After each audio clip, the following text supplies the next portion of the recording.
Welcome back into the Pick and Roll NBA podcast with Jet and Sap, presented as always by Full Press Coverage.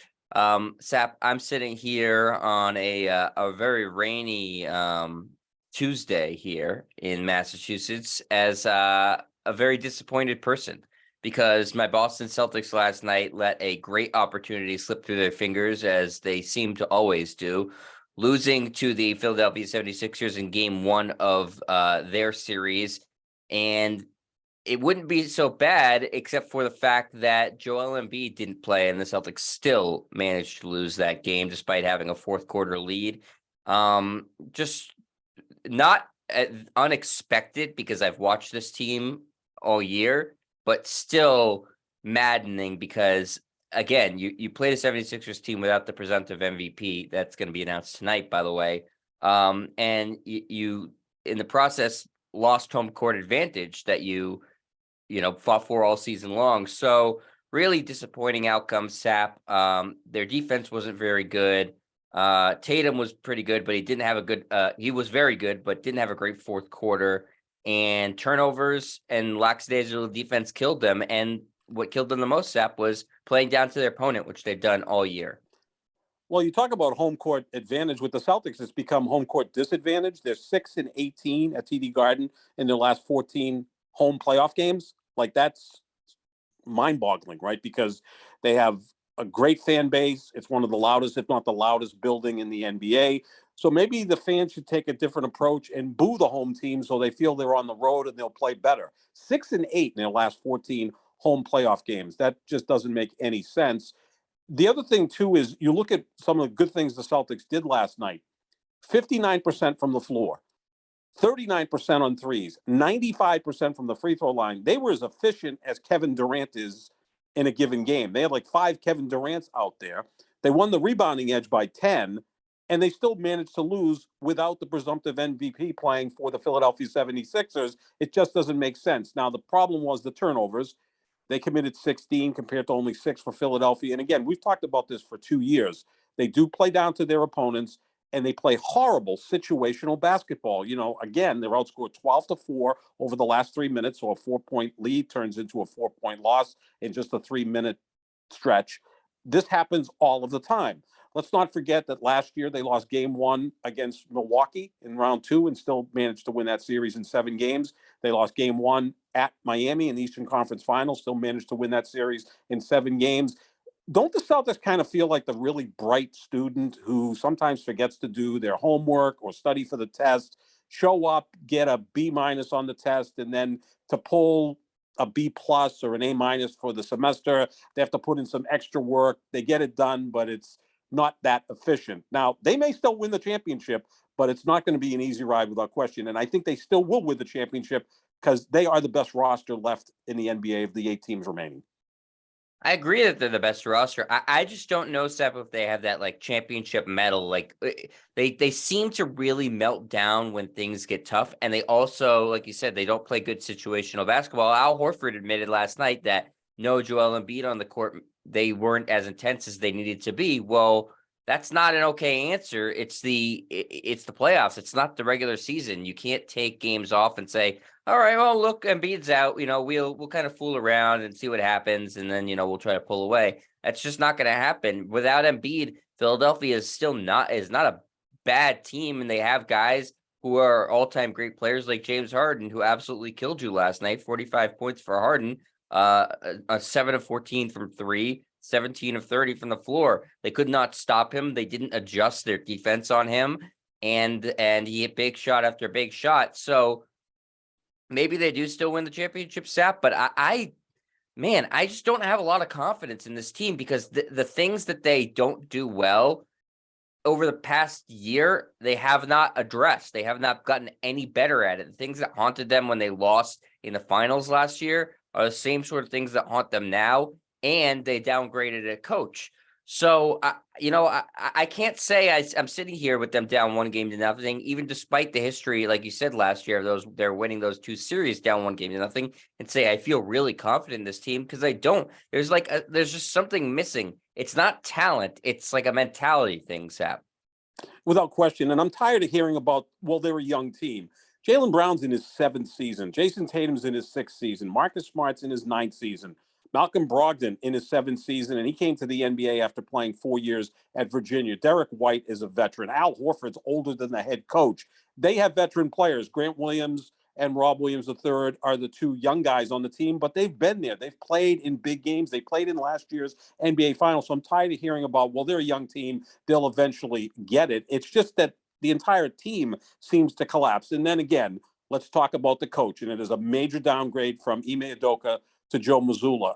He just seems to be clueless to me. What happened, of course, is, he was pressed into duty at a moment's notice when they got rid of Udoka or suspended him. Of course, we knew it was going to end up being getting rid of him, but he got suspended right before training camp. And they handed the keys to the car to Joe Mazzulla, who was like the 4th assistant last year. They bypassed some other more qualified assistant coaches. To me, what ownership and what Brad Stevens, as president of basketball operations, did was hand the keys to a Lamborghini or Ferrari to someone who just got his learner's permit. And it's glowing. It's glowing and it's glaring as we see this unfold. I think Quinn Snyder outcoached him in round 1. Doc Rivers, I think, outcoached him in round 2.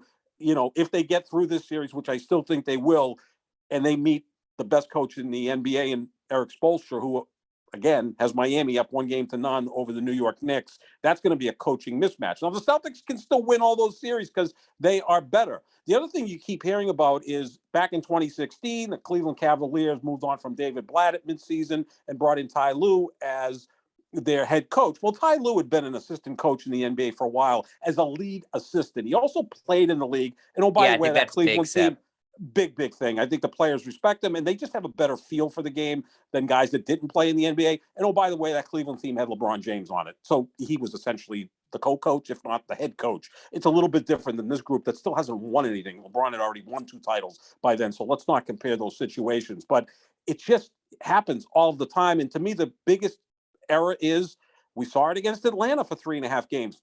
Trae Young, let's not forget, if Trae Young has a good second half in game 6, the Celtics in Atlanta are going to game 7, right? And Lord knows what can happen there. Right. Why do you single cover the guy who is going to take the big shot, whether it's Trae Young for Atlanta or James Harden for the Celtics last night? I mean, look, we all love and respect Al Horford. What is he doing out there on James Harden in a, situation like that? And look, Horford played good defense, but you do have last year's Defensive Player of the Year in Marcus Smart. You have Derek White, who I think is going to make all defensive NBA without question. You even have Rob Williams, who's on the bench, who's better at defending the 3 than Al Horford. Like, someone besides Al Horford could have done a better job on James Harden than Horford did. And again, Horford gave you the effort. He's older, and it's difficult for him to cover someone out there in the perimeter. We saw it last year against Steph Curry. How many times did we see them switch on to Al Horford? And what does Curry do? Beats them off the dribble, lays it in, and Golden State's on their way to winning a championship. That, to me, is coaching more than anything, or lack thereof. Yeah, it's Sap. And, at that point, he's taken, so many shots in the fourth quarter and he's hitting them all. Like, you're allowed to double team guys in the NBA. Yes. That's okay. And, like, so for me, Harden hit that big 3 to put them up, and then they didn't look back after that. On that shot, like you said, Horford was covering him. So why not double team him? If somebody else on the Sixers makes a big 3 to put them ahead, God bless them. You tip your cap to them. But the one guy, I know it was a hard shot by Harden, but still, like, he was on fire and he was the only guy hitting shots. Like, take your chances with somebody else. Just, I've been saying this for months, Sep. I don't think he's a good coach. I don't think the Celtics are going to make changes even if they get knocked out in this round. I think they feel like once they extended him, they've kind of put themselves in a corner here, which is why, going back a few months, you and I disagreed with the extension. It made no sense timing wise. I thought, too, that the Celtics had an out because of the way he was hired. You had an out saying, well, we didn't really have a chance to vet other coaches. And so, like, we're going to hold off on giving him the full title, and we're going to hold off on extending his contract because, he was we forced into duty. So I think that would have been more than fair, but instead they did what they wanted to do and promoted him, and maybe that made some of the players happy, but I don't think it was the best thing for the health of the franchise. And yeah, I'm not going to sit here and say the only reason they lost that game is because of Joe Mazzulla, because it's not. But he's certainly, like you said, a major downgrade at coach, and I just maybe he improves, but you have a championship window right now. Why do you want the coach to be growing with the team? You want the coach to be ready and prepared to win a championship. Let's look at what he signed for a contract, right? And again, this is never public, but let's say it's 4 years, $4 million a year. And I'm just guessing. It might be 5 years, it might be 3 years, it might be 3 million, it might be 5 million a year. Let's just split it down the middle and say 4 years, 4 million per year. Are they that cash poor that at the end of the season they can't say, we made a mistake? Here's $16 million to Joe Mazzulla. Good luck wherever you go. We've got to bring in someone who at least is an upgrade as head coach. Look at how this team has regressed defensively. And I know they were number 2 in the NBA in defensive efficiency, but it didn't look that way to me. Last year, they got to the NBA Finals because of their defense. They didn't lose to Golden State in the finals because of their defense. Their defense kept them in that series. Their offensive efficiency was pathetic in the finals against Golden State, too many turnovers. The offense is better this year than it was last year, but the defense has slipped up quite a bit. And look, they should be even better on defense, right? Because Derek White's that much more comfortable this year in his second year with the team. Rob Williams now is healthy in the postseason, at least we think so. So they should be better defensively this year than they were last year, at least as good, not worse. And I think Right. that falls on the coaching. But again, we've talked about the Celtics. Are they a cash poor franchise? They don't own the building they play in. You know, eventually they're going to have to make a major decision. You're going to give the supermax to Jaylen Brown, then the supermax to Jason Tatum, and then are you going to be the Golden State Warriors where you're going to have to pay a penalty to go into the luxury tax, and all of a sudden your payroll is going to be 225 or 250 million dollars? Do they have the cash to cover that? And all of a sudden, are you just watching your dollars and cents with the coach? I don't know what their situation is, but you know, this isn't Steve Ballmer with the Clippers who could wake up today and say, you know what, I'm moving on from my coach. Here's 16 or 20 million dollars. Go on your way. That's going to be a decision they're going to have to make at the end of the season. If they lose in this round, that's a major disappointment. I still think they're going to win this thing. Before we go on to talking about the Knicks Miami series and the other series that started, do you think in this matchup, and again, maybe it's crazy to say this, but you know, matchups are so important in the NBA. Is Philadelphia more dangerous without Joel Embiid? Only because the Celtics don't take them as seriously. I don't Right. think that they're more dangerous, as a roster by anything. It But shouldn't be, right? The guy's the in this MVP of the matchup, league. because of the way the Celtics play, you could certainly make that case, because this is a team that just, like, to their own admission last night, again, from Al Horford, they didn't take the 76ers seriously. So, like, if you're not going to be locked in and playing playoff basketball because Embiid's sitting, then, like, you could make that case. Like, obviously the Sixers are better with Joel Embiid, but against the Celtics, a team that constantly shoots themselves in the foot, maybe not. Because, like, if you can get that type of game from the Celtics every game where they're turning the ball over, they're not playing smart defense, you can certainly, they're very, very beatable. Without question. And again, this is just one game. So, but now the pressure's on the Celtics because Philadelphia is going to sit Embiid for game 2 on Wednesday, bring him back presumably on Friday for game 3. And at worst, you've earned a split at TD Garden. So great thing for Philadelphia. Now, Philadelphia looked good last night because they had 8-9 days leading up to the start of this series. And James Harden looked refreshed. Sure, he spent some time in Las Vegas having a good time. I'm sure he spent time at Encore, the casino in Everett, and had a good time. So he was ready to go. Is he going to duplicate what he did in game 1? Probably not.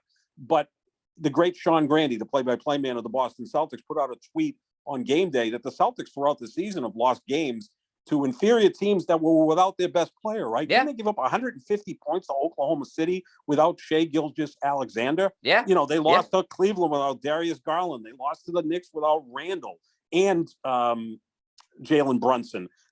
This happens all the time with the Celtics. It's like they look at the injury report and go, well, Embiid's out, so we'll just kind of take our time. And then they get off to that great start last night, right? 17 of 20 from the floor in the first quarter, but you only have a 7-point lead because you lay down on defense. That first quarter felt like an NBA All-Star game, 38-31, game 1 of a playoff. It's usually a feeling out process.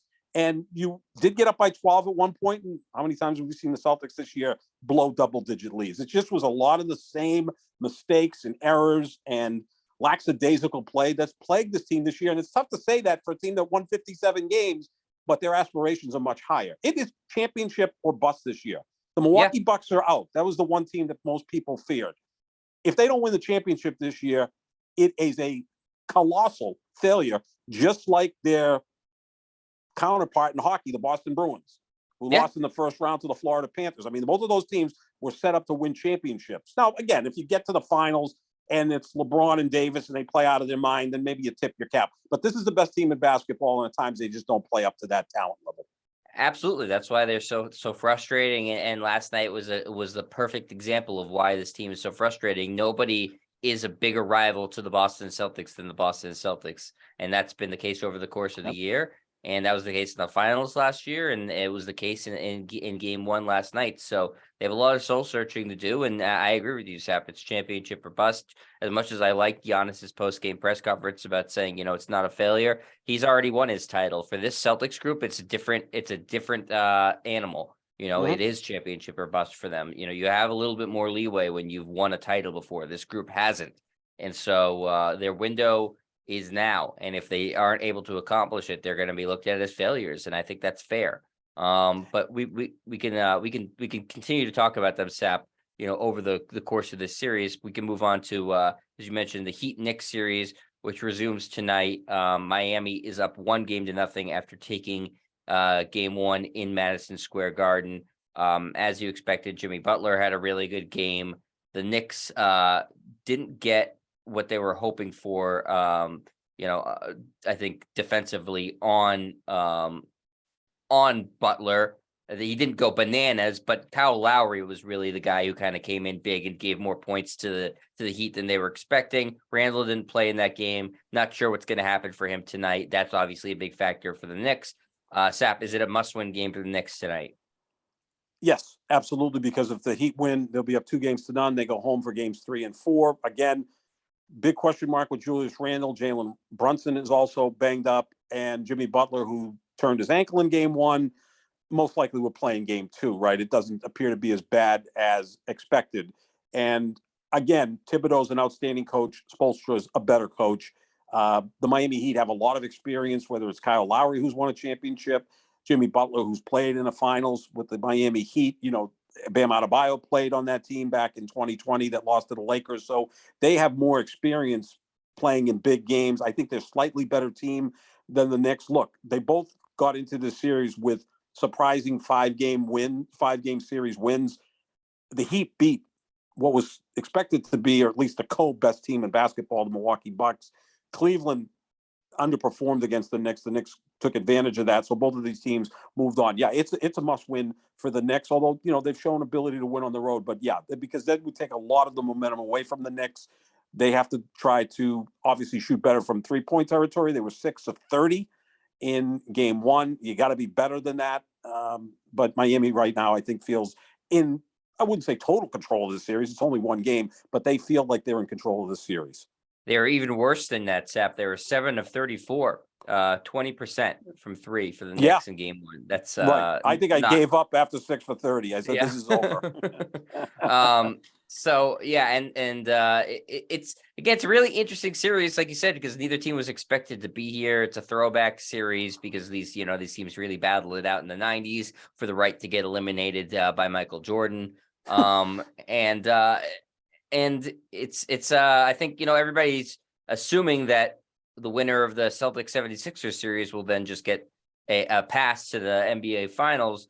But these teams are feisty, and I think the Knicks, I fully expect them to win this game tonight. But you can't discount the Jimmy Butler factor, Sap. I don't care that he's got. I think he'd need his leg would need to be amputated for him to not play in a playoff game.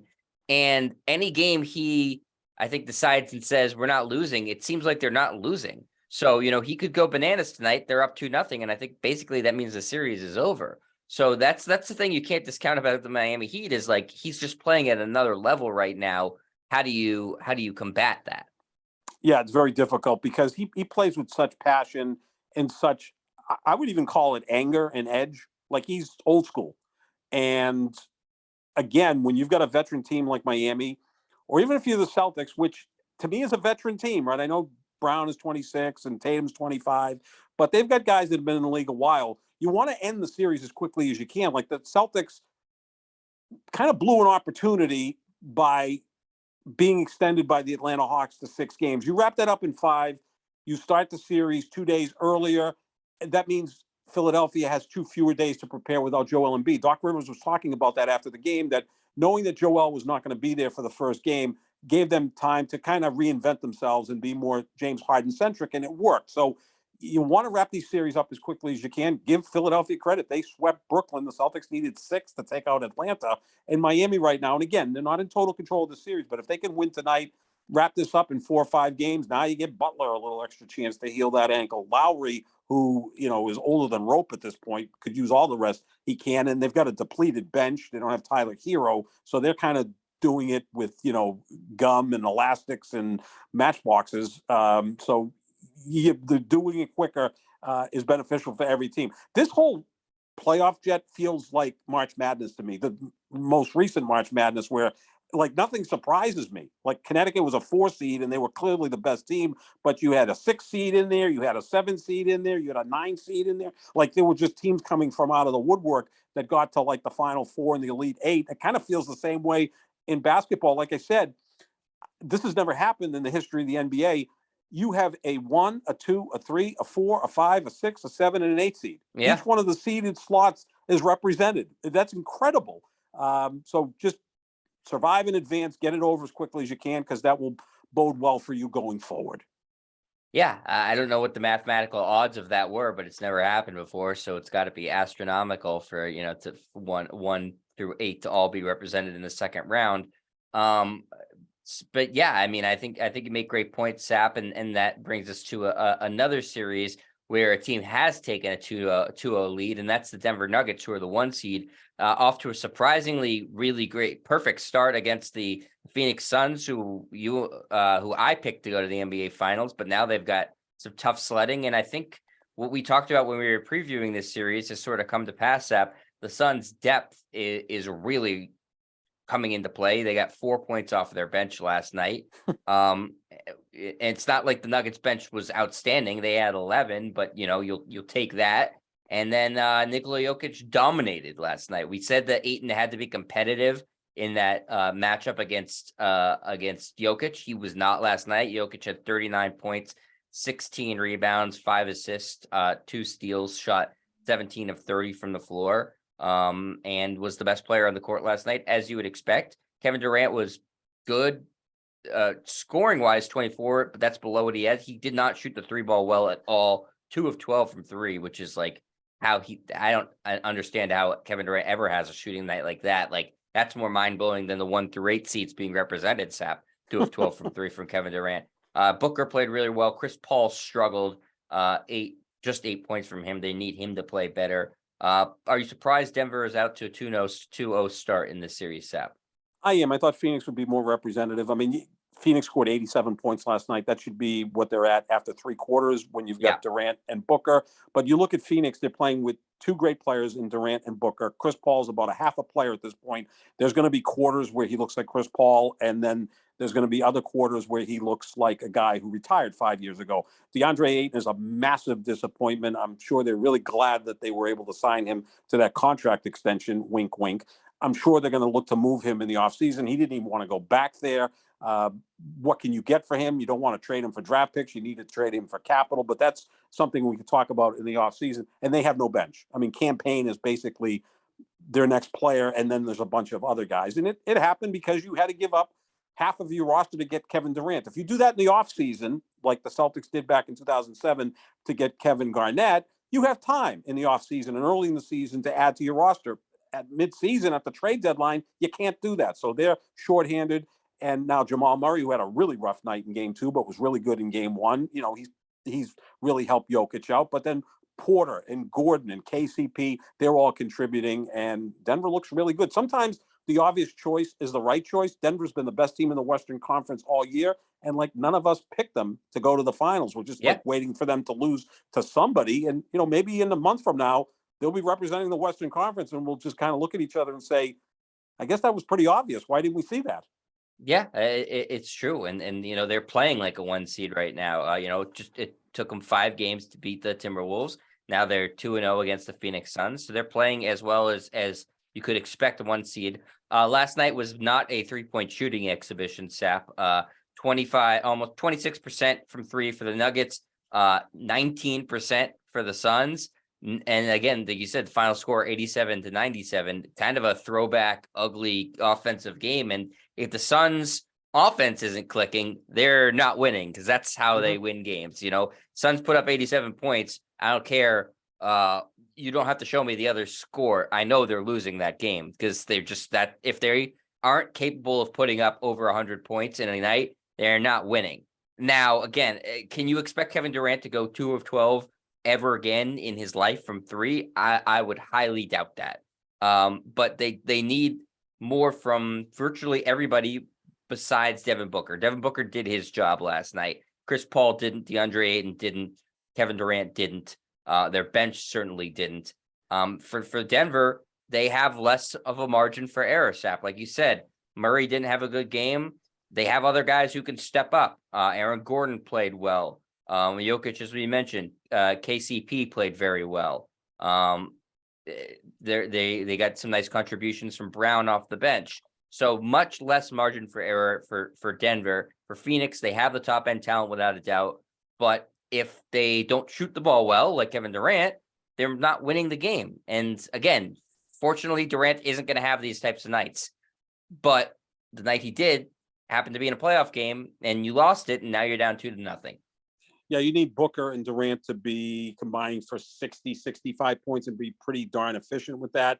And you need Chris Paul to give you a good half, and you need DeAndre Ayton to give you a good half, and maybe you've got a chance. But those 3-point shooting percentages last night kind of felt like the average night for the LA Lakers from 3-point territory, because they're awful at that. But the difference is that they play lockdown defense, so they can survive that type of lack of production, which we saw last night from 3-point range with both Denver and Phoenix. But Phoenix needs to be better offensively. They're not going to win those slugfests. That's just not how they're built. No. So that's going to bring us to the last series, Saf, that the one that has yet to get started, and the one I think a lot of people are looking forward to, especially the NBA, as they should be lining their coffers with this one. Lakers and LeBron James against Steph Curry and the Golden State Warriors. Lakers take care of the Grizzlies in the first round. The Warriors win on the road in Game 7 in Sacramento, thanks to a historically great Game 7 from Steph Curry, where he put up 50 points.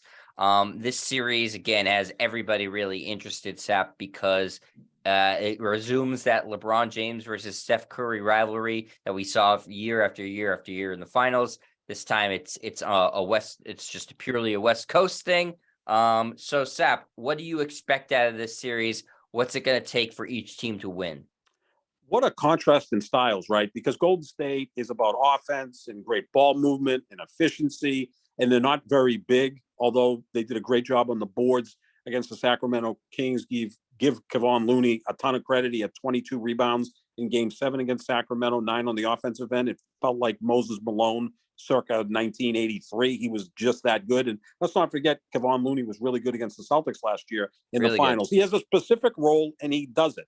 That's what Golden State's all about. Curry, Thompson, they're going to score. Wiggins is going to play defense, contribute. Looney's going to handle the boards, and Draymond Green kind of fills in the gaps. That's why they're so tough to beat. But they're a smaller, efficient, kind of a beautiful team to watch. The Lakers are big, right? I mean, you just look at them. They're a big physical team that can play defense. I hope they try to get the ball into the paint as much as possible with Anthony Davis. I think he's going to be an impossible matchup for the Golden State Warriors. You run your offense through Anthony Davis, and then you get LeBron, coming in from the wing, whether he's cutting to the basket or if he's handling the ball, he can set up your offense. But I think the key factor for the Lakers is D'Angelo Russell. In Game 6 against Memphis, he was outstanding. Now, he doesn't have to go score 29 points a game. I mean, that's kind of not to be expected. But if he can go out and get you 20, and Austin Reeves can give you 12 to 15, and Hachimura can give you 12 to 15, and we know what LeBron and Anthony Davis can do, I think the Lakers will beat Golden State. They're a better defensive team, and I think Anthony Davis can be the most dominant player in this series, because I just think it's a bad matchup for Golden State. But it's, again, a contrast in styles, finesse against power. Golden State does have a home court advantage, but the Lakers have shown this year they can win on the road. Even during the regular season, when they were really faltering, they were able to win some big games on the road. So I do like the Lakers' chances. Heck, before the playoffs started, I said Celtics, Lakers. I'm not going to pull away from that. But this is going to be fascinating to watch, because it's the two biggest stars in the NBA, LeBron against Steph Curry. And believe it or not, the Lakers last played the Golden State Warriors in the postseason all the way back in 1991. So Wow. it's been over 30 years since these teams have met in the playoffs. It's going to be monumental. Unfortunately for us on the East Coast, the games are late. Game Yeah. one's at like 10:30 or whatever. So, get your nap in and get up to 10:30, although you're a night owl, so you'll be just fine watching the Knicks and Heat in game one. But this is going to be must-see TV. Sap, what do they do defensively on Steph Curry? You can't just say, okay, D'Angelo Russell. Russell's fine defensively. I wouldn't say he's great, but what do the Lakers do to combat that? Like you said, they have the ability to play great defense, but that kind of goes out the window when a guy could take 50-foot 3-pointers. It really is. Like I'm sure there's brighter people that make a lot more money than me that have tried to figure out how to stop Steph Curry. The thing that makes him so difficult, nearly impossible to stop, is how well he moves without the basketball. I mean, it sounds simple, doesn't it? Like, he just moves better without the basketball than anyone. So you have to cover him for 12, 14, 16 seconds. He gives you no break. He'll catch the ball, then he'll hand it off to his teammate, reroute, and next thing you know, he's on the other side of the court. They've swung the ball. Draymond, Klay Thompson, Steph Curry, all of a sudden, he's got a fairly open three-pointer from the corner, like you're at that mercy. What you could probably do is, can you play a box and one at some point? You have to try to be physical with him. But then again, if he goes to the free throw line, he's a 90% free throw shooter. You also have to try to make him go left as much as you can. I have no clue what Sacramento was doing. They let him have a free open right hand. Good luck with that, because now he can now drive to the basket, which really opens up the offense. Now you're trying to defend 50 feet with a guy that can also take it to the rim. You just kind of hope he has an off night. That's not exactly, great analysis on my part, but just try to throw enough junk at him, throw some different looks at him, bang him around a little bit. But the other thing too, Jet, make him play defense, right? So if he's locked in on D'Angelo Russell, I'll go as far as have D'Angelo Russell post him up. I know that doesn't happen anymore in the NBA. I was screaming last year in the finals, if Steph Curry's on Marcus Smart should have been posting him up, because Marcus Smart's actually the best post player the Celtics have, which really is kind of odd since he's a tremendous post player. He just doesn't do it that often. I wish they would run their offense more that way. But, Joe Mazzulla probably would disagree with me because he likes them chucking up a lot of 3-pointers. Yes, but that's another thing you need to do with Steph Curry. Make him play defense as much as you can. So now you kind of get him out of rhythm. But it has to be one of those approaches, like you're facing a great quarterback. Change defenses, give him different looks, get physical with a wide receiver, put some pressure on him, make him uncomfortable, and then hope for the best. He's just that good. Listen, the Warriors have been doing this for a long time now, and I've said all along, I think that the way you beat them is on his first 3-point attempt. You level him, pick up a flagrant if you have to. That gets him out of rhythm a little bit. Yep. That's how I would coach it. And as far as the other thing, this is what the real key is. You got to beat them in the paint. And that's why, again, Anthony Davis, if Anthony Davis has a great series, the Lakers win. If he has a bad series, the Lakers lose. Right. It seems like, is it going to be that cut and dry? Probably not. But that's how I look at it, is like, there's going to be other things that happen. But if Anthony Davis is playing at MVP Anthony Davis level, the Warriors aren't going to be able to win this series. If he's playing at the passive Anthony Davis level, the Lakers aren't going to be able to win this series. So like he needs to, I know he has a great mid-range game. He has a nice 3-pointer.